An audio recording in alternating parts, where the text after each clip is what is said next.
On my birthday, the call I made to Elias was answered by his secretary. The young secretary's voice was intermittent, her panting laced with obvious pleasure. "Mr. Thorne is busy. If you have anything to say, you can tell me." I stood alone in the long, dark hotel corridor, looking up at the room number in front of me. I said calmly, "I'm right outside your door. Open it." Although I was already prepared, the scene I saw when the door opened still made me sway, and I almost lost my footing. Clothes were scattered all over the floor, a woman's lace underwear tangled with a man's leather belt, buttons strewn everywhere. Elias was leaning against the headboard. His shirt, stained with lipstick, was wide open, revealing his well-defined and firm abs. He looked refined, but also like a complete scoundrel. The secretary beside him was hiding under the covers, her eyes filled with tears, trembling. Seeing my grim expression, the smile on Elias' lips grew more triumphant. He asked me provocatively, "Arya, aren't you giving me the cold shoulder for work? I've already told you,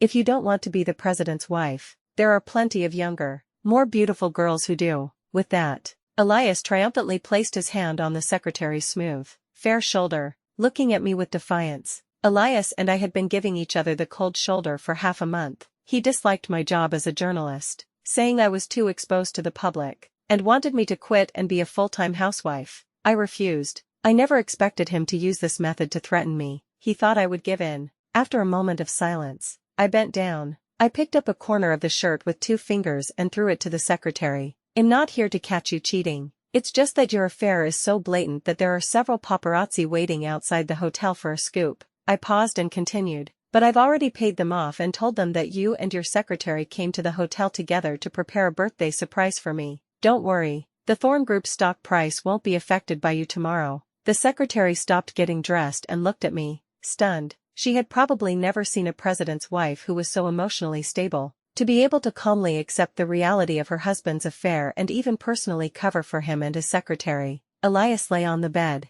looking up at me. He noticed the unusual calmness on my face. The triumphant smile on his face gradually faded, and his expression became complex and unpredictable. He moved his lips and asked, "What are you going to do?" I shook my head at Elias. "Elias, I'm not giving you the cold shoulder anymore," I said. "Your cheating has crossed my line. I won't have a man who has been sullied." As Elias stared at me in a daze, I took a divorce agreement, already signed with my name, from my Hermes Birkin bag. I said it directly. "Let's get a divorce. The car and the house are small things. I can give them all up." But the role of the virtuous and proper president's wife was over. In Elias' dazed eyes, I informed him very seriously, "You don't want your naked photos to appear on some video websites, do you? So, you have to give me half of the group shares you hold." When I walked out of the hotel, the entrance was empty. The paparazzi had already left with their black plastic bags full of money. Satisfied, I stood on the empty steps and took a deep breath of the crisp winter air. This was the 7th year of my marriage to Elias. The vows we had once made to never be separated were now over.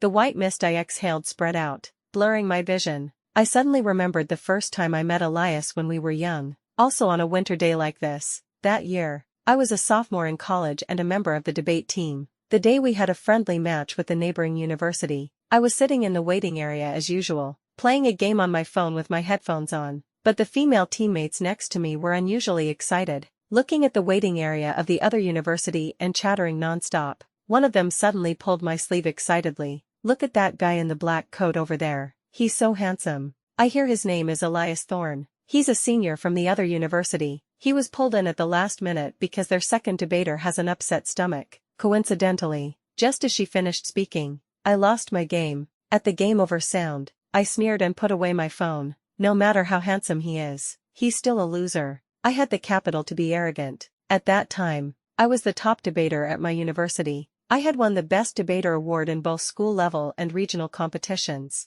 and I had never lost a match. But that match became the Waterloo of my debate career. In the scoring session, the judges gave both sides similar scores, but when it came to the audience's scores, the other university was 2 points higher than us. Damn it, being handsome really has its advantages. Looking at the 80 female audience, I gritted my teeth in hatred at Elias' handsome face. For the first time, I realized that being handsome could really put food on the table. After the competition, there was a polite handshake session between the two sides. It was just a formality. I reached out and shook hands with everyone in a perfunctory manner. A pair of beautiful, fair, and well-defined hands suddenly came into my view. I subconsciously looked up to see the owner of the hands. It was Elias again. I was surprised, but he just smiled. He looked down at my name tag and said calmly, "Miss Jiang, as the first person to beat you, do you remember me now?" My eyes widened. He had heard my arrogant words before the match. I felt a little guilty and said, "I'm sorry." He shook his head. "It's fine. This debate with you was the most satisfying one I've ever had." After saying this, he grinned at me. Suddenly, a wave of screams from the girls around us erupted. It was only then that I realized that Elias had two canine teeth when he smiled. Not handsome, but cute. No wonder they said he usually didn't smile.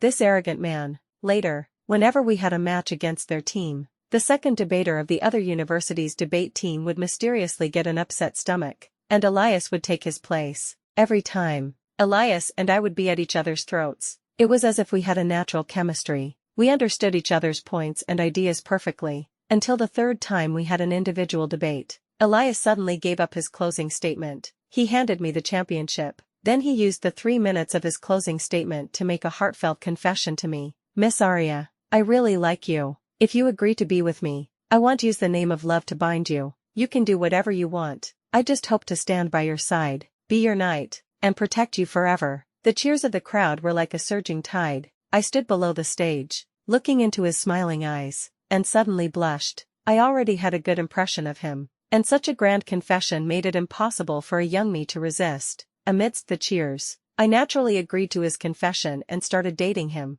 Dating, graduation, marriage. Shortly after getting married, Elias joined his family's business. On the advice of a stylist, he had his two canine teeth filed down because he felt they were too childish and would affect his image in interviews. He became more and more mature and calm, but our marriage relationship grew worse and worse. Both Elias and I became busier and busier with our work, and we often went days without seeing each other. And gradually, the look in Elias' eyes when he looked at me was no longer filled with love and tenderness, but with impatience and criticism. He began to criticize my work for being too busy, my personality for not being considerate enough, and even demanded that I quit my job and become a full-time housewife. I refused to compromise and sneered that he was dreaming, but after he slammed the door and left, I couldn't help but feel lost. I looked at the photo frame of Elias and me, smiling on the podium of a debate competition, and couldn't understand how our innocent young love had turned into such a mess, until just now, the moment I decided to get a divorce. It dawned on me, the fun of being evenly matched in a debate brought us together, but marriage is not a debate. There are no audience and judges, and there is no winner or loser. The consequence of both of us being unwilling to compromise in our marriage was that both of us were defeated, utterly. The day I successfully obtained the equity division agreement, I packed all my necessary belongings and moved out of the villa. In our 7-year marriage, my husband was a handsome and rich domineering president. Even after the divorce, I received equity worth over 100 million. I didn't lose out. I pulled myself together and threw myself back into work. But what was annoying was that, at the morning meeting the next day, my new boss, Ms. Fong, suddenly gave me a task. "Arya, you are the most outstanding member of our news team, so I'm giving you 2 topics to choose from. Just complete one of them, and you'll be fine." The first topic is an interview with the painter, Julien Monet. I knew of this person. He was a painter with a unique artistic style, and his works were highly sought after both at home and abroad. His latest painting had even been sold for an 8-figure sum at auction. But this genius had a strange and cold personality and refused all media interviews. I would most likely return empty-handed, so I asked, "What is the other topic?" My boss, Ms. Fong, smiled faintly. "The president of the Thorn Group, Elias Thorn, has recently divorced. Go and do an exclusive interview with him." At this, everyone in the meeting room exchanged glances and secretly looked at me. Everyone present knew that I was Elias's wife. To have me interview my estranged ex-husband and ask him about the reasons for our divorce was not only ridiculous but also tantamount to reopening old wounds. 2 topics, one difficult to achieve, the other ridiculous. Ms. Fong knew that it was impossible for me to get an interview with Julien Monet. She was forcing me to choose to interview Elias. It was clear that she wanted to see me make a fool of myself. My assistant muttered under her breath, "Damn, Ms. Fong is so mean. She's just openly laughing at you because you're not the president's wife anymore." I remained calm and just twirled my pen. Divorce gossip is the business of paparazzi. As a professional journalist, I'm not interested in this topic, I said calmly, so I choose to interview Julien Monet. Everyone gasped. My assistant was worried for me. Sis, you're being a bit too brave. No one has ever been able to interview Julian Monet. You actually dared to take it on. You chose this yourself. My boss, Ms. Fong, at the head of the table, said with a half-smile, if you can't do it, you'll have to leave. Ms. Fong gave me 5 days. On the first day, I sent an email to Julian Monet's work email address, requesting an interview. As expected, apart from a cold, automated reply, I received nothing. On the second day, I drove across the city and went to his studio to find him in person. The receptionist greeted me with a standard 8-toothed smile, her voice sweet but her attitude cold. I'm sorry, Mr. Monet does not accept any media interviews. On the third day, I steeled myself and waited by the flower bed outside Julian Monet's studio. I ate dry bread and waited from dawn till dusk, but I still didn't see him. The feeling of failure was more bitter than holding a coin in my mouth. I asked all my friends for help and, after much effort, finally got his phone number. I couldn't add him on social media, so I could only send him text messages. I sent a long message, first praising him profusely and expressing my admiration for his work, then cautiously requesting an interview. I thought I had done my best, but the message was like a stone sinking into the sea. I began to feel discouraged. Just then, my mom sent me a message. Arya, your divorce was too hasty. Elias is a good boy. Why don't you say something nice to him and make up? I knew she was worried about me, but I didn't want to do that. I suddenly felt an uncontrollable urge and typed a long reply, saying that I would never give up my ideals and my beloved job for a rotten man. I pressed send, and after the message was successfully delivered, I was horrified to realize I had sent the message meant for my mom to Julian Monet. It was all over now. Julian Monet must think I'm crazy. He'll probably block me. Right. I buried my head in my arms, feeling hopeless. Just then, my phone buzzed with a notification. I thought it was another critical message from my mom and picked up my phone absent-mindedly. The next moment, my eyes widened. It was a reply from Julian Monet. He sent me an address and a sentence. I'll be here tomorrow afternoon. If you're free, you can come. You're an idealist. And so am I. The next day, at a villa by the lake, I met Julian Monet. His profile said he was 26, but he looked even younger than I had imagined. He was tall and slender, with features so beautiful he looked like a medieval doll. He wore a pair of gold-rimmed glasses on his high nose, giving him a cool, abstinent air. He smiled at me, and the gold chain of his glasses glinted in the sunlight. I saw the message you sent by mistake. Coincidentally, I've sent a similar message to my agent. He always wants me to hold more exhibitions to increase my popularity, and he even thought about having me hold a concert. We looked at each other and laughed. A sense of camaraderie born from our shared dedication to our dreams. Throughout the interview, Julian Monet was very serious and even patiently corrected 2 professional terms I had used about painting. I thanked him for accepting my interview, but after he had read my draft, he shook his head faintly. Those journalists never ask me about painting. They only care about my private life. But you didn't. You are the best journalist I have ever met. His praise was sincere, and I couldn't help but blush. When I sent the manuscript to the work group, I myself was a little incredulous. I never thought I would actually be able to complete this incredibly difficult task. This exclusive interview with Julian Monet undoubtedly made the front page. I led the magazine to a new sales record. The company gave me a generous bonus. Amidst the celebratory cheers, I bought afternoon tea for everyone. In a wave of happy laughter, everyone was happy for me. Only my boss, Ms. Fong, stood in the distance, her arms crossed, looking at me coldly. I stood up, intending to invite her to have some cake, but before I could speak, she had already turned and left. The next morning, I was woken up by a call from my assistant. Her voice was trembling and full of panic through the receiver. Sis, you have to see the trending topics. Something's happened. I groggily opened the app. The next second, I was wide awake, startled. Someone had revealed that I had obtained the interview with Julian Monet through improper means. The anonymous source had released a chat log. In it, I was constantly teasing and seducing Julian Monet. The language ambiguous. There was also a photo, a picture of me interviewing him, but the angle was very suggestive, making it look like we were kissing. The internet was full of ridicule. Journalists these days have no shame. They'll do anything. So disgusting. Which news outlet is she from? What's her name? Her name is Arya. She also interviewed a 70-year-old financial tycoon. My God, I wonder if she got that interview the same way. Under the trending topic, there were all sorts of insults and malicious speculation about me, and as my boss, Ms. Fang's attitude towards this matter was ambiguous. Not only was she not going to defend me online, she even said, "Your actions have had a negative impact on our company. Why don't you take a leave of absence for a while and come back to work when the storm has passed?" I felt a lump in my throat.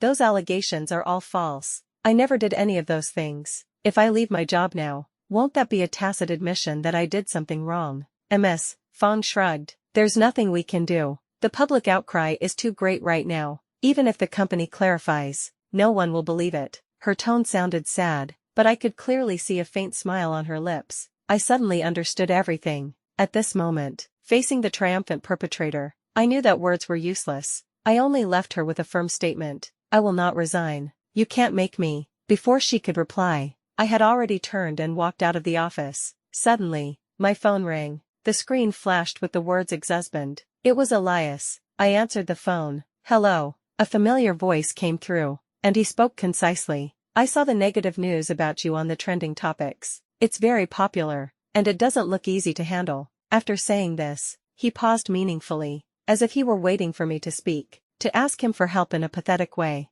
but he was disappointed. I just calmly replied, "Indeed, you and I both know that's false news. Someone is deliberately trying to slander you. Do you need help? I can pay to have that disgusting trending topic removed." He laughed, but his tone was as condescending as ever. "Of course, there are conditions. You have to quit your job as a journalist and come back to me, to be a full-time housewife." A cold laugh escaped my throat. Elias ignored it and continued to persuade me. "Arya, I never approved of you being a journalist. You're too naive. When your so-called dreams collide with harsh reality, you'll be broken. But you never listened to me. You even gave me the cold shoulder just because I said a few words to you. If you hadn't given me the cold shoulder, I wouldn't have cheated, and we wouldn't have gotten a divorce. So in the end, it's all your fault." I calmly looked at the computer screen, at the barrage of insults against me under that trending topic, growing at a rate of several per second. In my ear was Elias' cold, merciless voice. I took a sip of my cold, bitter coffee, expressionless,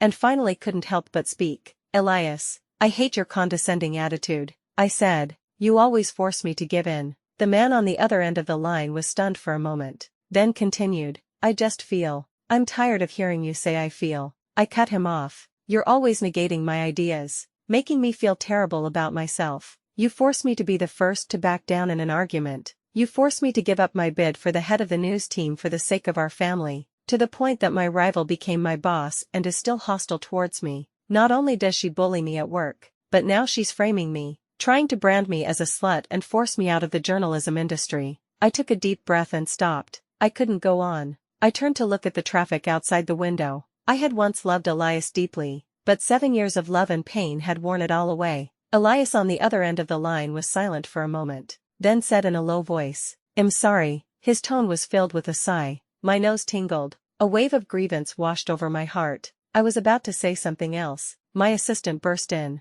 interrupting my train of thought. "Sis." My assistant excitedly held up her phone. "You have to see Julien Monet's Weibo." Julien Monet's account was newly registered. He had a grey default profile picture and a long, somewhat comical string of random characters as a username. He had posted on Weibo. The content was 3 photos, but it was like a bomb. It instantly blew the rumors to smithereens. He had posted evidence of Fang meeting with the paparazzi. There were also surveillance photos of the paparazzi staking out the villa by the lake, and at the same time, the real surveillance footage of my conversation with Julien Monet. No kissing, no improper transactions. It was clear who had orchestrated the rumors. Julien Monet also posted a message, a few words, but his tone was sincere. "Arya is a serious and responsible journalist. From the interview, I can feel her passion for this profession." He also said, "To ruin a professional female journalist by spreading false rumors is a despicable and pathetic tactic." Julien Monet's Weibo post caused a huge stir. The tide of public opinion instantly turned. Then, many people I had interviewed came forward to speak for me. They all supported my professionalism and character, saying that the anonymous tip was a complete slander. I stared at the computer screen, my eyes unblinking, as the doubts and insults under that trending topic grew fewer and fewer. At that moment, my phone chimed twice. It was a message from Julien Monet. "Don't be afraid, you haven't done anything wrong." The strong facade I had been maintaining suddenly cracked. I lowered my head and blinked, trying to evaporate the tears in my eyes. Fong was fired from the company for her malicious act of deliberately framing a subordinate. The day she left, she was carrying a cardboard box full of her belongings and made a point of walking over to me. She gritted her teeth at me. "Arya, don't be so smug. We will meet again." She was so self-righteous that for a moment, I almost thought she was the victim. I looked at her and smiled, nodding. "Of course we'll meet again, but it won't be at an interview," I said, word by word, and informed her seriously. "It will be in court, as Ms." Fang's face turned from stunned to horrified. I threw the lawyer's letter into the box she was holding. As the victim of the false rumors, I had already instructed my lawyer to file a lawsuit against her. Whether the court's verdict was a fine or detention, her days to come would not be easy. Thanks to Julian Monet's help, this matter was resolved smoothly. I arranged to have dinner with him on the weekend. However, when I drove to his villa by the lake on the weekend, the doorbell rang for a long time, but no one answered. Just as I was thinking he wasn't home, the door suddenly opened. Julian Monet, in his pajamas, stood at the door, his face pale, his expression listless. When he saw it was me, he seemed to remember something and slapped his forehead in annoyance. He apologized in a hoarse voice. "I'm sorry. I had a fever last night and was a bit delirious. I forgot we had dinner plans." "It's fine. Have you eaten?" I asked casually. Julian Monet shook his head. "I'm not feeling well, so I didn't bother to cook." Seeing him about to open a medicine bottle, I quickly stopped him. "Taking medicine on an empty stomach can upset your stomach," I said. "Where's your kitchen? I'll make you a bowl of porridge." Julian Monet was taken aback and said shyly, "No, it's too much trouble for you." I smiled. "Don't be polite. You helped me so much. It's the least I can do to cook for you." Seeing that Julian Monet was still trying to refuse, I simply walked into the kitchen, rolled up my sleeves, and started to make porridge. The small pot soon began to bubble, and the steam rose, filling the air with the fragrance of rice. Leaning against the door, Julian Monet sniffed and said, "It smells so good." The sense of distance he had when we first met was slowly disappearing. In his fluffy pajamas, he looked a little more alive. I lifted the lid and stirred the porridge slowly with a spoon, casually asking him why he hadn't hired a maid. He said slowly, "I'm not very lucky. The few I hired weren't suitable." He frowned, a look of annoyance on his face. "The young ones want to be my wife, and the older ones want to introduce their daughters to be my wife." I couldn't help but laugh. The porridge was soon ready. There were also 2 fish in the fridge. I salted and pan-fried them and served them to him. After taking a sip of the porridge, Julian Monet's eyes lit up. "This is the best porridge I've ever had." I couldn't help but smile. Actually, I knew that a bowl of plain porridge wouldn't be that good, but being praised, especially by a handsome young man, felt really nice. Seeing him finish the porridge and the fried fish, I was relieved. Just as I was about to leave, a painting caught my eye. It was a landscape oil painting, the light and shadow delicate and warm, with a sense of calm beauty. Julian Monet noticed my gaze. "Do you like it?" "Yes," I said, a little unsure. "It looks a bit like a work by Joaquin Sorolla." His eyes suddenly lit up. "You're right." When it came to painting, Julian Monet became much more talkative. We talked more and more, and the conversation expanded to our favorite music, movies, and sports. We were both surprised to find that we had so many common interests. It wasn't until the golden sunset shone in my eyes that I realized I had been talking to Julian Monet for a long time. I really had to go. I said goodbye to him, and as I stood up, he suddenly grabbed my wrist. Seeing my surprised look, he also felt a little awkward. He pursed his lips in embarrassment, but he asked cautiously, "After my cold is better, can I treat you to dinner?" After that dinner, Julian Monet and I gradually became familiar with each other. Julian Monet was a very good listener. When I was with him, I would feel a sense of calm.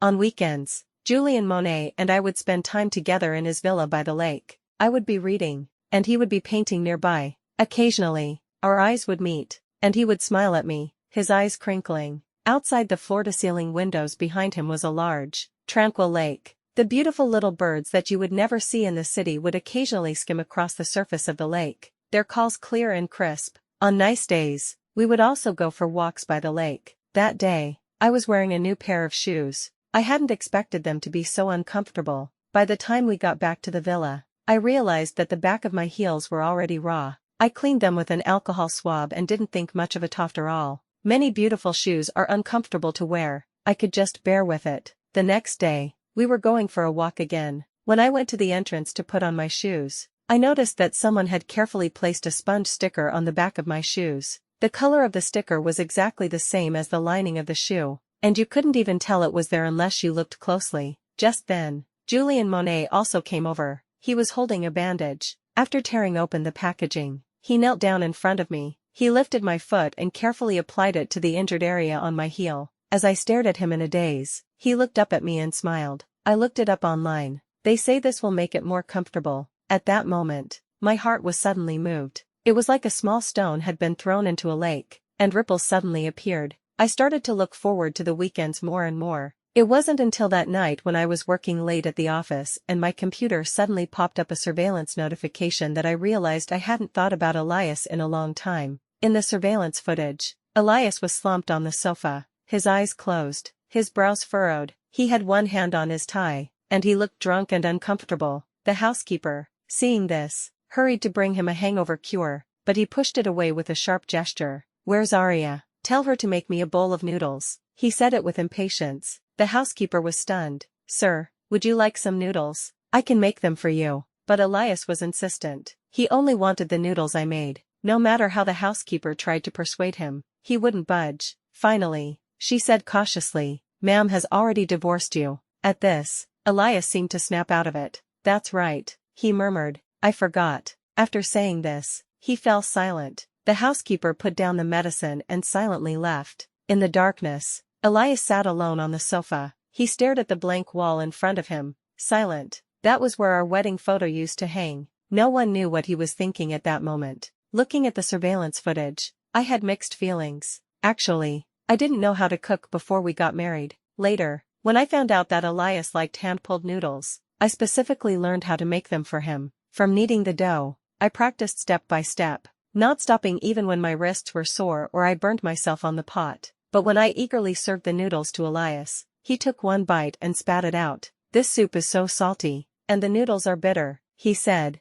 laughing. "Arya, is this the result of your half-month of practice? Ha ha ha, you really have no talent for cooking." Elias used to despise the noodles I made. I just don't know why. After I left him, he began to miss them. Seeing Elias in this dejected state, I didn't feel much satisfaction, just a sense of calm. It turns out that when you truly stop loving someone, you don't even feel hatred. I opened the settings and unlinked Elias Villa from the surveillance. As the unlinking process completed, the last surveillance footage I saw was of Elias stumbling onto the sofa and slowly curling up into a ball. A few days later, Julian Monet opened a painting exhibition at the art center. Seeing that he was busy talking with someone in the distance, I didn't go over to disturb him and just stood to the side, quietly looking at the paintings. After a while, someone walked up to me and stood beside me. I thought it was Julian Monet who had come to find me. Without thinking much, I just looked at the painting and chatted with him with a smile. "The orange cat in this painting is so fat. It's so round, I almost thought it was a ball." The man beside me smiled and replied, "Yes, it is." It was a familiar voice, but I suddenly froze, because this was not Julian Monet's voice. It was Elias. I turned my head abruptly, my expression guarded as I stared at him. "Elias, what are you doing here?" My question also stunned Elias. He slowly lost his smile and stared at me. "Who else? Who did you think it was?" Just then, a clear voice interrupted the tense silence between us. "Arya." Following the voice, I saw Julian Monet standing not far away with a glass of lemonade. He seemed to have sensed the unusual tension between Elias and me and hesitated to approach. Elias was stunned for a moment, his gaze shifting between me and Julian Monet. He suddenly sneered. "Arya, I see why you were so heartless when you asked for a divorce. It's because you were already cheating on me, weren't you? Where there's smoke, there's fire." No wonder the trending topic last time said you were seducing Julian Monet. You really are involved with him.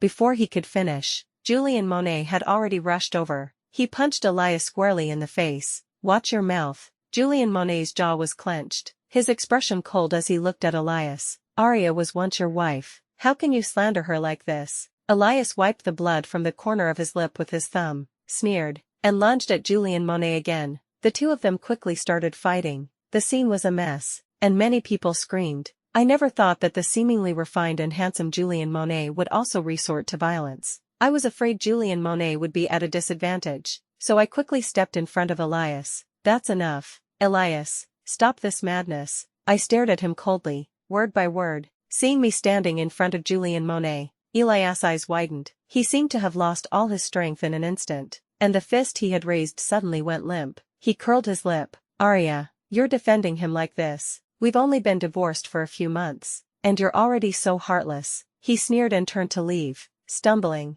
Seeing Elias leave, I closed my eyes. After composing myself, I turned to look at the cut on Julien Monet's lip and asked, should we go to the hospital? Julien Monet shook his head, so I took him to a nearby pharmacy and bought some gauze and alcohol swabs to clean his wound. Elias had hit him hard, and the cut on his lip was quite deep. He probably felt some pain when I was cleaning it, but Julien Monet didn't make a sound, just winced slightly. I glanced at him and my movements became gentler. Tell me if it hurts. Julien Monet finally spoke after hearing my words, but he didn't say it hurt. I didn't expect your ex-husband to be Elias. I've met him at a banquet before. My impression of him was quite good. I never thought. Julien Monet looked at me, his tone cautious. Why did you get a divorce? If it's not convenient for you to say, then just forget I asked. After a moment of silence, I spoke frankly and directly. He wanted me to quit my job, and when I refused, he threatened me with an affair, saying he could easily replace me, that I wasn't his only option.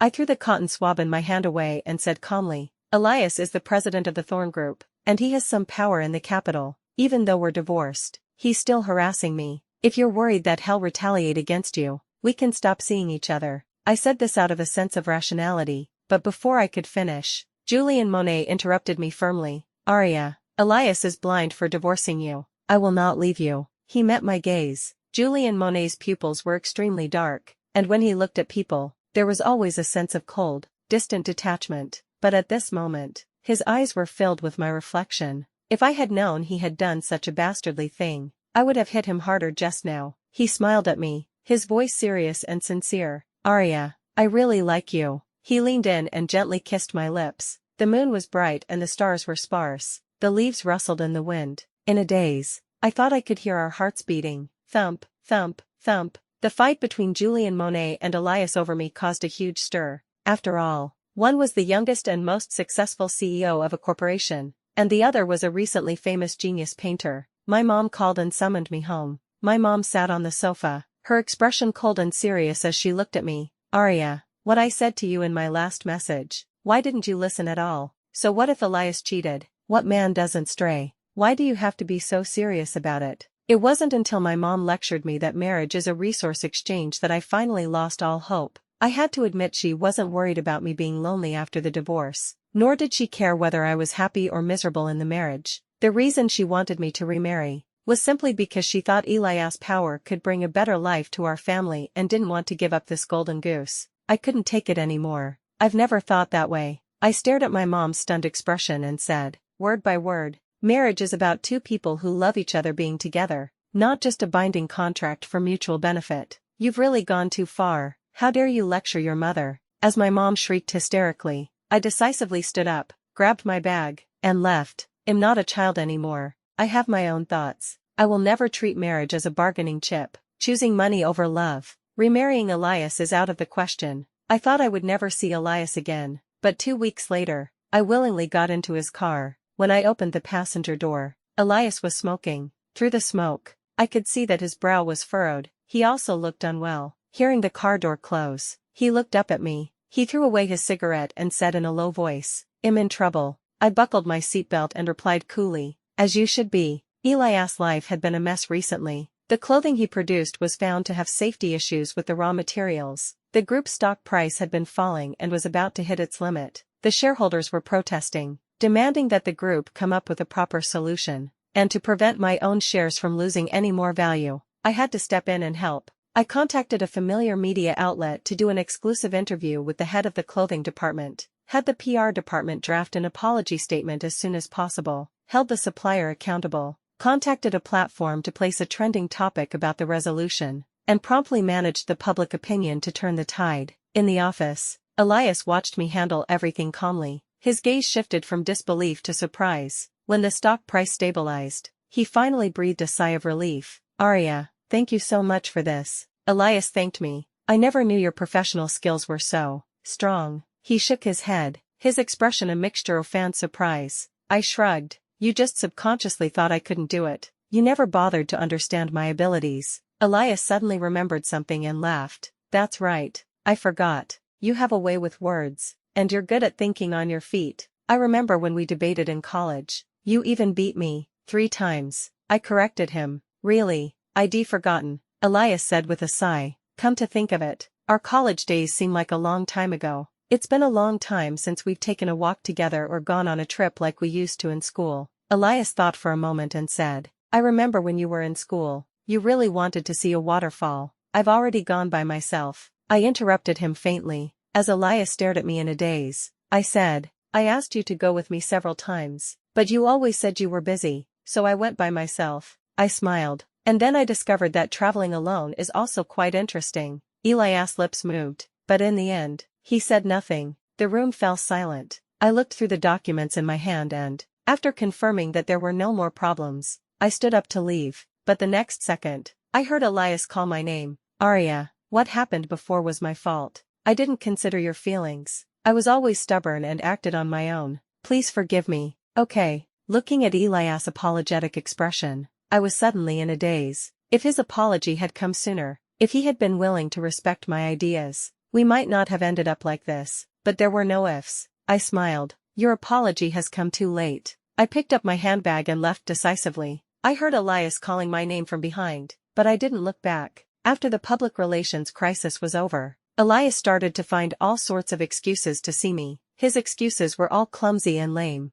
I knew he just wanted to see me. I couldn't be bothered to see him anymore, so I just had my assistant say I wasn't in. I had made my rejection so clear, but he was still relentless. After I refused his invitation to dinner, he simply sat at the company entrance and waited for me. This behavior was very conspicuous. Passing employees would all take a good look at him and then whisper to each other, but Elias was unfazed and sat there stubbornly, completely disregarding his pride. In the evening, I finally couldn't stand the growing rumors in the company and was forced to let him in. When Elias saw me, he looked pitiful. Arya, you're finally willing to see me. I stared at him, my voice calm. Elias, I think you should know that pestering me won't work. I looked him in the eye and said, word by word, I don't love you anymore. Elias' face instantly turned pale. His body swayed. Under my gaze, he forced a smile that was uglier than crying. Why, but I still love you. He loves me. I found it amusing. How come you didn't say you loved me when you were sleeping with someone else? Hearing my words, Elias suddenly calmed down. He stared into my eyes for a moment. When he spoke again, his voice was hoarse, because that was fake. I was the one who leaked the news to the paparazzi, and I was the one who had someone anonymously tell you.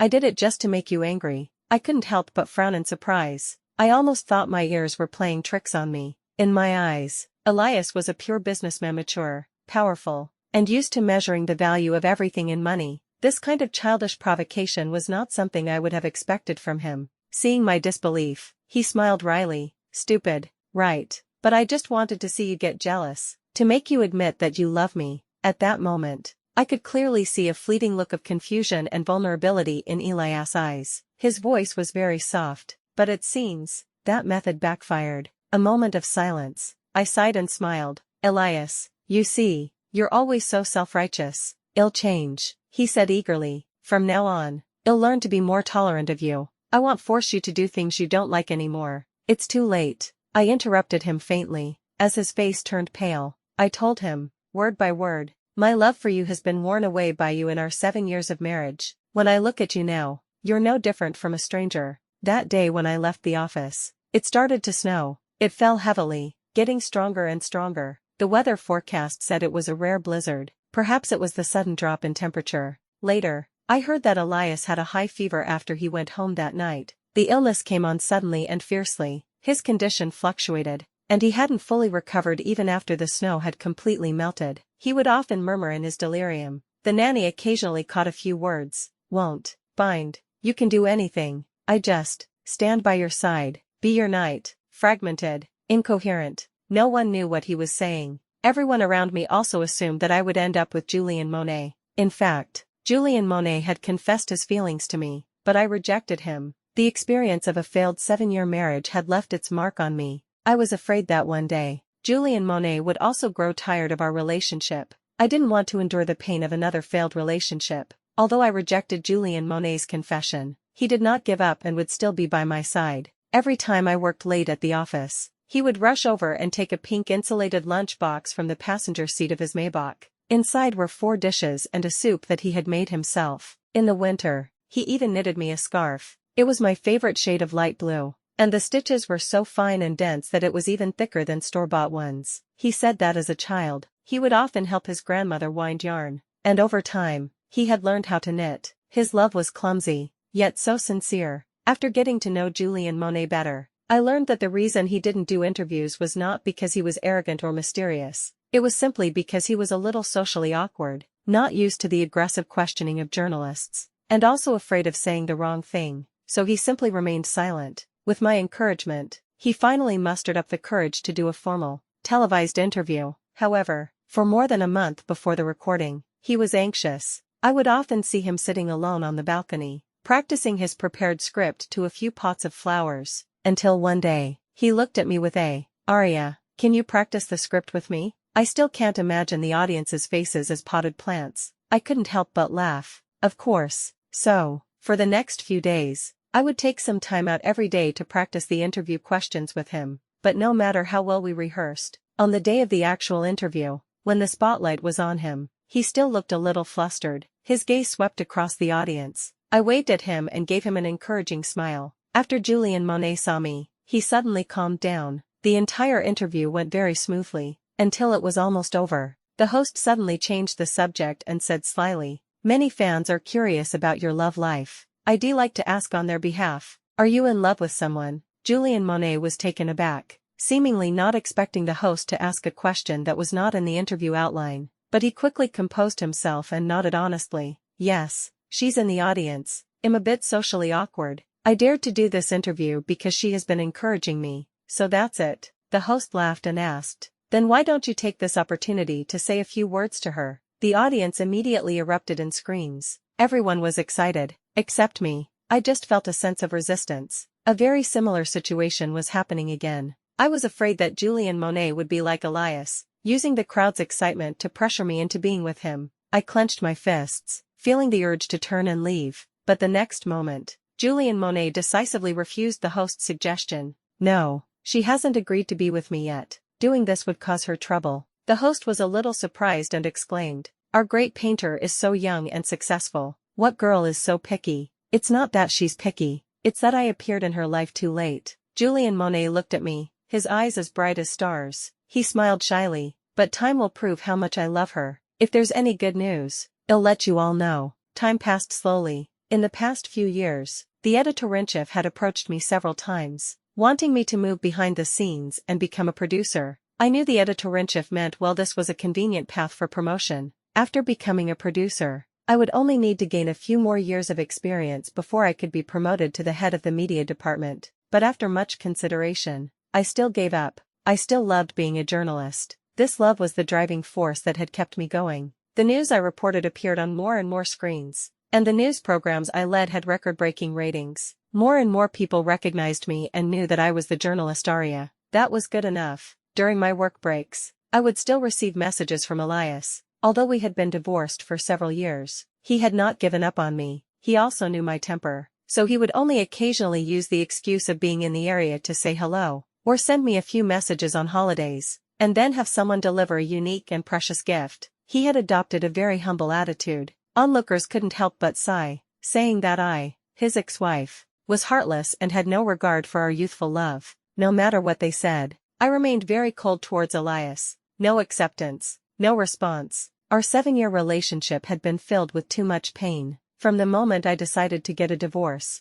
there was no possibility of reconciliation between us. A broken mirror cannot be mended, and besides, the younger and more handsome Julien Monet had already appeared in my life. Not only did he love me enough, but we were also a perfect match. Why should I look back? Valentine's Day happened to be a weekend. Julien Monet and I were resting at home. I was scrolling through my phone when he suddenly called my name. "I'm having a painting exhibition soon. Will you come with me to check the venue and the construction progress?" I was a little surprised to hear this, because I hadn't seen him create any new paintings in the last 6 months. But I didn't ask any questions and went to the site with him. Strangely, the gallery was empty. There were no workers. Only the spotlights were on, shining brightly. I walked into the exhibition hall with a hint of surprise. The next moment, I was stunned. The long corridor was filled with his paintings, but this time, his paintings were not just of landscapes, they also had people in them. In every painting, I was there, either strolling,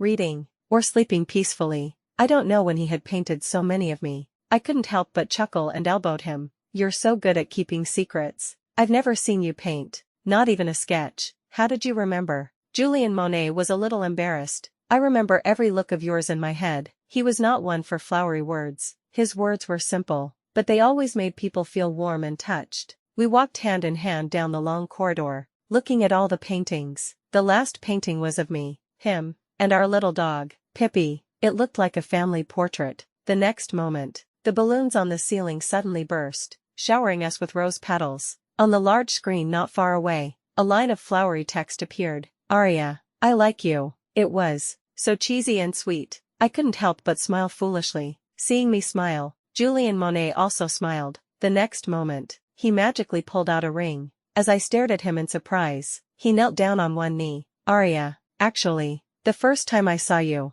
I fell in love with you at first sight. 4 years ago, when you said you weren't ready for a relationship, I thought, then I'll just silently stay by your side, always as a friend." Looking into Julian Monet's sincere eyes, a lump formed in my throat. All these things, I never knew, and he had never told me. At this moment, Julian Monet was still smiling at me, his eyes were shining brightly. "But today, I still want to try again. This is the 4th year that I've liked you. Aria, can you like me a little more and be with me?" The man looked at me, his eyes fervent and persistent. I laughed and finally said yes. The early spring sunlight streamed in through the window, making the rings on our fingers shine brightly. Julian Monet and I kissed in the brilliant golden morning light. The kiss was long and lingering. We were, for a long time, inseparable.